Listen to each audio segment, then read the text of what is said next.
Moi, je vais vous rapporter les résultats du groupe grâce sur à peu près une année d'activité de la base de données à grande échelle. L'implémentation dans 67 centres, et cette étude a concerné près de 2000 malades, avec, vous voyez à votre droite, tous les collègues qui ont participé à cette base de données. Et sur les 1900 malades, nous avons à peu près 500 chirurgies colorectales, c'est les premiers organes qui ont été mis en place, les premières spécialités, 430 chirurgies bariatriques et chirurgie orthopédique, près de 1000 dossiers. Donc ce sont les résultats préliminaires de l'implémentation, et à la fin du topo, je ferai un petit bonus, c'est-à-dire qu'on a fait une mise à jour de cette base de données, et je vous donnerai les résultats en termes de durée sur toute l'année, ce qui s'est passé en termes d'implémentation des différents items. Donc, ça s'est passé sur l'année 2015 et nous avons considéré qu'il était intéressant de faire le point dans cette base de données qui s'appelle GrassAudit, qui est une base de données gratuite, contrairement à la base de données de la société ERAS.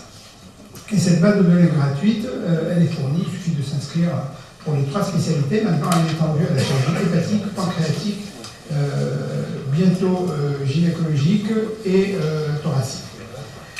Les critères de jugement que nous avons considérés pour cette étude, qui a été signalée à la CNIL, la durée moyenne de séjour réelle et théorique, c'est-à-dire qu'on a considéré qu'il était possible que le malade remplisse les critères de sortie et ne puisse pas sortir pour des problèmes d'organisation, pour des problèmes de choix personnels.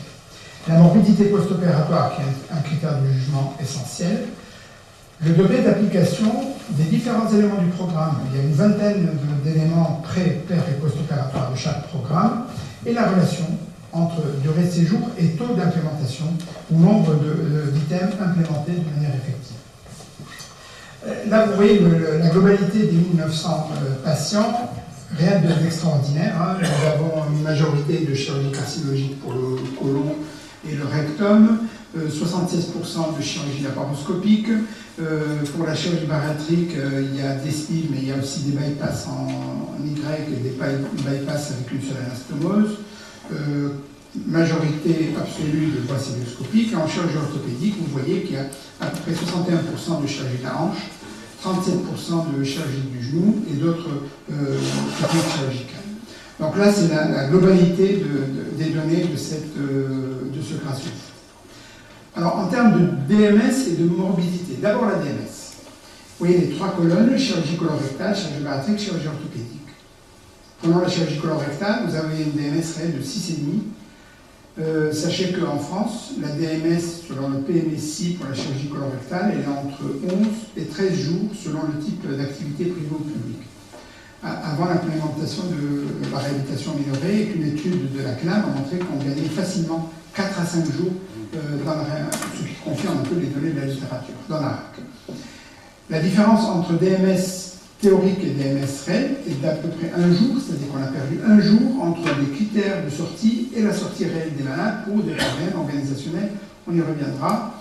Et quand on voit les causes de ce décalage, c'est essentiellement des refus du patient.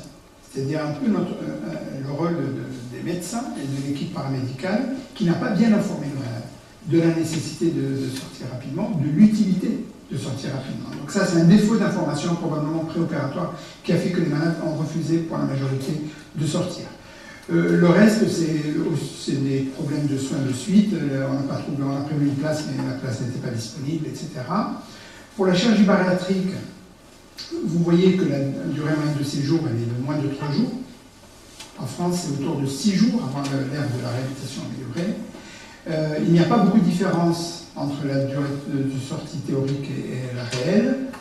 Et vous voyez que dans les rares cas où on a observé une différence, c'est aussi le refus du malade de sortir par défaut d'informations préopératoires. Pour la chirurgie de la hanche et du genou, la DMS est de 3,5 à peu près. La différence est demi, c'est d'une demi-journée. Et là aussi, vous avez les causes essentielles qui sont les problèmes de suite et le refus du malade. Donc ça nous donne un peu une idée de ce qui se passe dans le cadre de la réhabilitation en France sur un grand nombre de malades.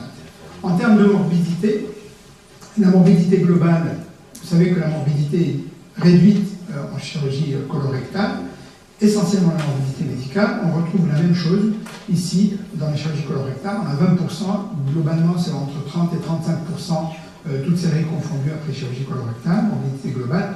Et le taux de réadmission, il est le même que pour la chirurgie conventionnelle. On est autour de 6% de l'hospitalisation après chirurgie colorectale selon les séries anglaises, françaises et américaines. En chirurgie bariatrique, vous voyez que la morbidité est faible, 2,5%, et le taux de réadmission est aussi faible, il rejoint un peu les taux généralement rapportés dans la littérature. En chirurgie orthopédique, les chiffres sont à peu près équivalents à ceux qui sont publiés dans la littérature, avec un taux de réadmission de 2%, essentiellement pour des causes médicales et non pas pour des causes chirurgicales. Alors quand on va dans le détail des protocoles, vous avez deux plages, une bleue, rouge en péropératoire et verte en post-opératoire. Vous voyez que pour le colorectal, quand on voit tous les items, avec un maximum de 100%, vous voyez que les barres ne sont pas à 100% pour tous les items. C'est un monde parfait, ça n'existe pas. Donc, par exemple, je prends l'exemple de la troisième ligne, l'immunonutrition. Vous voyez que l'immunonutrition n'est pas donnée à tout le monde, probablement parce qu'il y a des malades qui ne sont pas dénutris ou des malades opérés pour des pathologies bénignes, mais malgré ça, quand on voit les dossiers, les malades opérés pour cancer n'ont pas eu leur immunonutrition. Le remplissage péropératoire, vous voyez qu'il intéresse 70% à peu près des malades. Pareil pour les corticoïdes. Normalement, on peut donner des corticoïdes de manière systématique à tous les malades, sauf contre-indications qui sont relativement rares. Donc vous voyez que, mais la majorité des items sont implémentés au-delà de 80%, ce qui est un respect un peu satisfaisant du protocole. Pour la chirurgie bariatrique, c'est un peu moins bon. C'est un peu moins bon. Vous voyez que par exemple, le tabac n'est pas arrêté pour la moitié des patients. La compression pneumatique, probablement pour des problèmes de matériel, de disponibilité du matériel, n'est pas appliquée à la majorité des malades. L'analgésie multimodale n'est pas bien assurée pour tous les malades. Et vous voyez qu'un bon nombre d'items ne sont pas implémentés de manière optimale en chirurgie bariatrique. Ça nous a un peu déçus. Et donc on a fait un rappel à toutes les équipes pour qu'ils implémentent un peu plus d'items. Pour la chirurgie orthopédique, c'est mieux. Avec notamment les solutions glucidiques préopératoires qui ne sont pas données à tous les patients. Probablement pour un problème d'habitude, les orthopédistes n'ont pas l'habitude de donner de l'eau sucrée qui réduit la résistance à l'insuline et diminue les complications infectieuses post-opératoires. Le remplissage adapté n'est pas aussi suivi. La prévention des nausées, mais ça c'est un détail, peu de malades opérés de la hanche ont des problèmes de nausées post-opératoires. Mais globalement, on est au-delà de 70% de l'implémentation pour la majorité des items dans cette série de près de 1000 malades opérés de la hanche et du genou. Maintenant, le rapport entre degré d'implémentation, nombre d'items, nombre d'éléments implémentés et durée de séjour. Et vous voyez très nettement que pour la chirurgie colorectale et la chirurgie bariatrique, il y a un rapport très net. Plus on implémente d'items, plus la durée de séjour diminue. On passe de 10 jours pour la chirurgie colorectale à 4 jours environ, pour un maximum d'items. On passe de 4 jours à 2 jours pour la chirurgie bariatrique. Pour la chirurgie orthopédique, les durées d'hospitalisation sont courtes et donc on n'a pas pu montrer une différence significative selon le nombre d'items implémentés. On a réussi dans cette série de 1900 malades à montrer une différence significative avec un cut-off point de 15. C'est-à-dire, si on implémente moins de 15 items, les malades en chirurgie colorectale restent environ 11 jours. Quand on implémente plus de 15 items, il reste 5 jours. Pareil pour la chirurgie bariatrique, moins de 15 items, 3 jours, 15 items ou plus, il reste 1 jour en moyenne, avec une différence statistiquement significative qui n'a pas été retrouvée pour la chirurgie orthopédique. Alors, dans un but d'exhaustivité, nous avons comparé les bases de données aux données PMSI. Et sur cette période-là d'une année, il y a eu 14 156 actes faits dans les centres qui ont été intéressés par notre étude. Et quand on voit le taux d'inclusion des malades dans la base de données de Grasse, ben vous voyez que c'est dans tous les cas inférieur à 20%. Donc 80% des malades traités dans ces centres-là n'ont pas été mis dans cette base de données qui n'est pas en registre.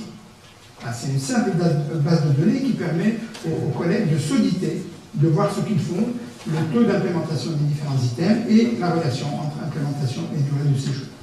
Et quand on a fait une enquête auprès des chirurgiens pour chercher la cause de ce problème, ce décalage, 80% des malades traités dans le centre mais pas mis dans la base de données, les réponses ont été c'est la faute du collègue qui ne fait pas de la réhabilitation. Quand on a un centre où il y a 3 personnes ou 4 personnes, quand on a un ou deux qui fait de la réhabilitation, qui met ses malades dans la base de données, et les autres ne le font pas. La majorité des réponses, environ 60%, mon collègue ne fait pas de réhabilitation, il ne met pas ses malades dans la base de données, ou bien il fait de la réhabilitation, il ne met pas ça. L'autre type de réponse, c'est j'ai pas le temps. Je n'ai pas le temps de mettre les malades dans la base de données parce que c'est chronophage et ça dure entre 7 et 10 minutes et c'est trop. Je perds beaucoup de malades, je n'ai pas le temps de le faire. Dans les autres cas, nous pensions que c'était majoritaire, nous, c'était la sélection des malades. C'est-à-dire que tous les malades ne sont pas traités selon les concepts de la réhabilitation améliorée et donc ils ne sont pas mis dans la base de données, mais il s'avère que c'est une cause mineure d'après l'enquête que nous avons menée.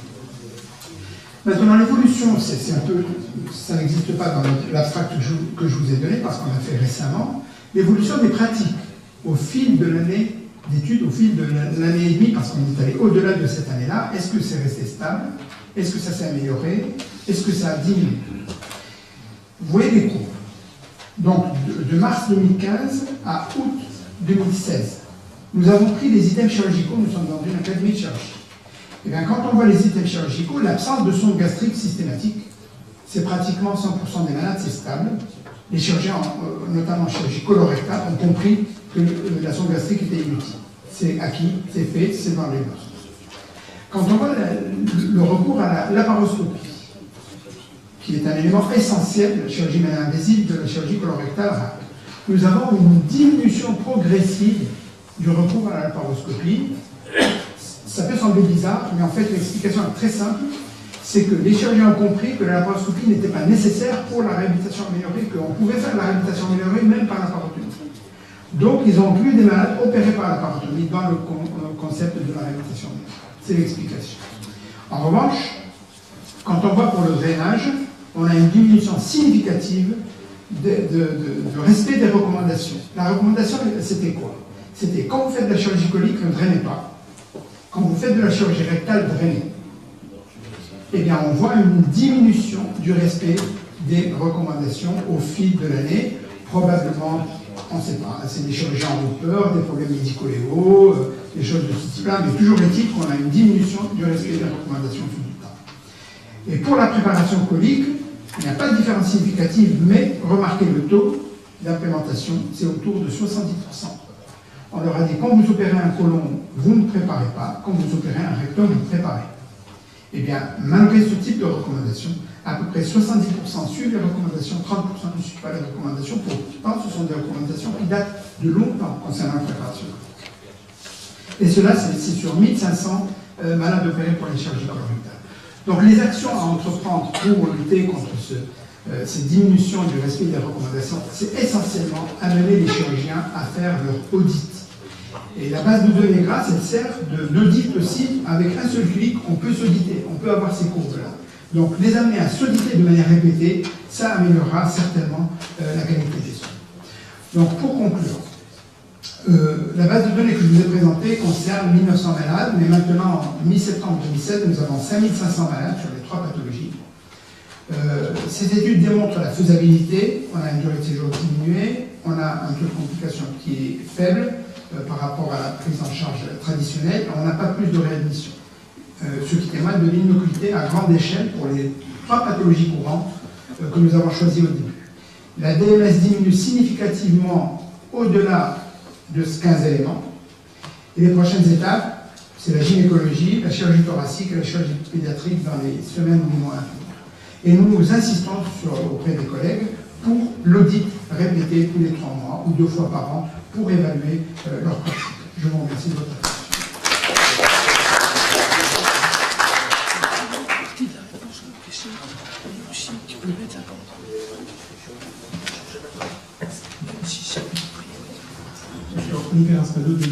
Merci. Bonjour à toutes et à tous, chers maîtres, chers confrères. Monsieur Slim, je tenais déjà à vous signaler que j'étais le premier commentateur cet atelier. Voilà. Merci. Donc permettez-moi de commenter un petit peu la présentation du professeur Slim. Non, je n'ai pas de... Non, improvisation.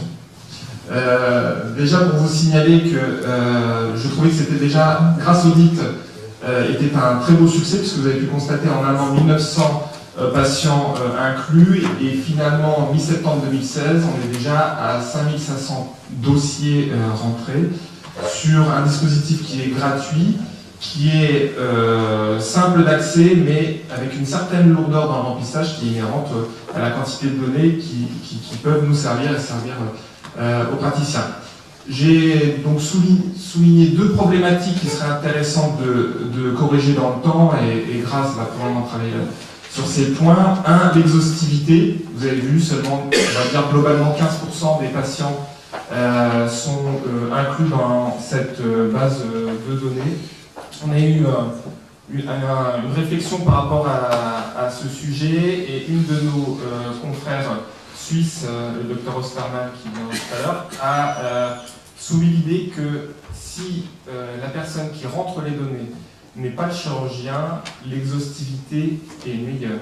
C'est-à-dire qu'il y a un biais induit par la personne qui rentre les données. Et ça, c'est quelque chose que j'ai constaté personnellement. On a beaucoup de mal à rentrer ces patients qui ont eu une fistule, voire qui sont décédés.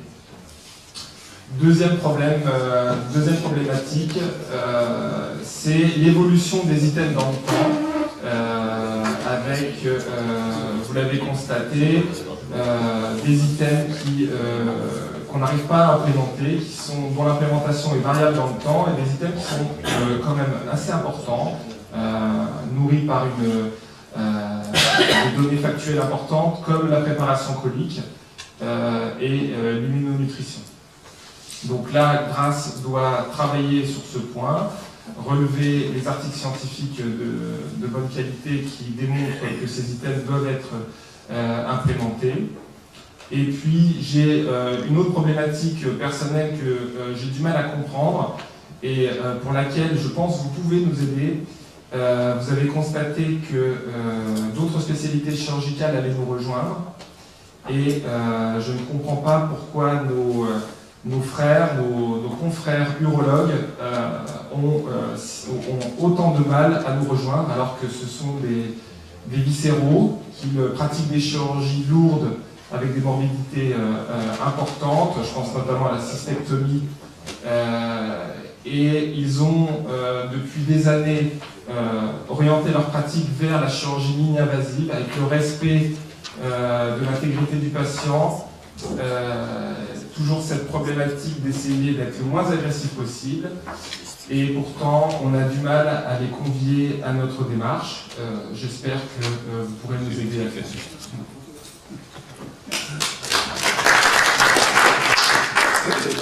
Merci. Une petite remarque pour l'orthopédie. D'après ce que je viens d'entendre, j'ai l'impression que la réduction des durées de séjour en orthopédie s'est faite dans beaucoup de services et dans beaucoup d'établissements privés en dehors de toute organisation RAC, simplement parce que la technique chirurgicale s'est améliorée, parce qu'on s'est aperçu qu'on n'avait plus besoin de drain de redon, mais ça a été occasionnel, ça n'a pas été une organisation. Par contre, l'organisation RAC a permis de passer en orthopédie à l'ambulatoire pour des interventions pour lesquelles, il y a encore quelques années, on ne pensait pas que ce soit possible. La prothèse hanche et la prothèse du genou à la sauve-côte, il y a encore peu de temps, étaient considérées comme des opérations qui ne se feraient jamais en ambulatoire. Donc l'orthopédie a beaucoup bénéficié du RAC pour le passage à l'orthopédie, pas trop pour les réductions de séjour, qui d'ailleurs sont très peu différentes, comme vous l'avez constaté, qu'il y ait RAC ou pas RAC. C'est tout à fait vrai. Alors, deux choses, je suis deux choses. La proposition que vous faites que les bases de données soient remplies non pas par le chirurgien mais par quelqu'un d'autre, je pense que c'est une bonne proposition. Parce qu'il y a eu dans plusieurs travaux, on a montré que quand c'était rentré par quelqu'un d'autre, c'était d'abord plus objectif. Et puis, si ce quelqu'un d'autre est quelqu'un qui, à la limite, est une autre profession, c'est plus facile à faire. Et dans la mesure où vous avez montré qu'on pouvait gagner du temps par le biais de cette organisation, ça peut libérer éventuellement du temps de personnel X ou Y pour le remplir. Alors pour les urologues, Je suis en effet étonné que les urologues ne participent pas. Alors, il y a éventuellement une explication qui est une explication historique, c'est-à-dire qu'il y a à peu près 15 ans ou 20 ans, quand j'étais président de l'AFU, on avait proposé à la CNAM de faire l'équivalent de ça, moyennant une compensation au niveau des indicateurs financiers de la CNAM. Et on avait obtenu 95% d'accord de l'ensemble des urologues. Tous les urologues étaient d'accord pour donner officiellement tous leurs résultats. Et comme il y a eu 3 ans de négociations et que la CNAM a refusé en fin de compte, et la mutualité française a refusé également, je pense qu'il reste des séquelles de cette bonne volonté qui ont existé à un moment et qui ont disparu. Mais je pense, j'en parlais à mes collègues, parce que je crois que c'est très important de faire ça. Et surtout que les urologues, par contre, font énormément de bases de données, donc il y a tellement de raisons qui pourront Pour répondre à ça, l'AFU a commencé à réfléchir à ce problème d'oral en neurologie. Ils ont formé un groupe de travail avec un groupe de lecture, mais selon la méthode HAS.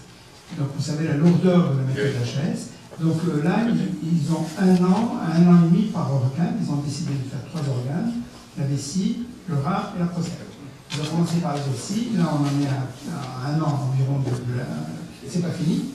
Et donc, on est parti pour 3 ans et demi, 4 ans minimum pour faire les 3 organes. C'est là qu'on a proposé d'accélérer un peu le processus, mais ils ont préféré faire ça selon la méthode HAS avec plusieurs sociétés savantes, collaboratrices, etc. Est-ce qu'il y a d'autres questions sur la base de données, l'exhaustivité? Est-ce que ça vous a interpellé? C'est la première fois, je crois, qu'il y a une publication sur le problème d'exhaustivité de la base de données dans la réputation minorée. Toutes les publications américaines, anglo-saxonnes, scandinaves, etc., rapportent les résultats sans dire quelle proportion de malades ça représente dans la vie. Donc, juste une question, combien de personnel en plus dans votre système? Est-ce que vous avez besoin d'un nombre plus important d'infirmières, de secrétaires, etc. Non, il n'y a pas plus, et même au fil du temps, il risque d'y en avoir moins, comme on vous l'a dit tout à l'heure par rapport à... non, il n'y a pas plus d'infirmières.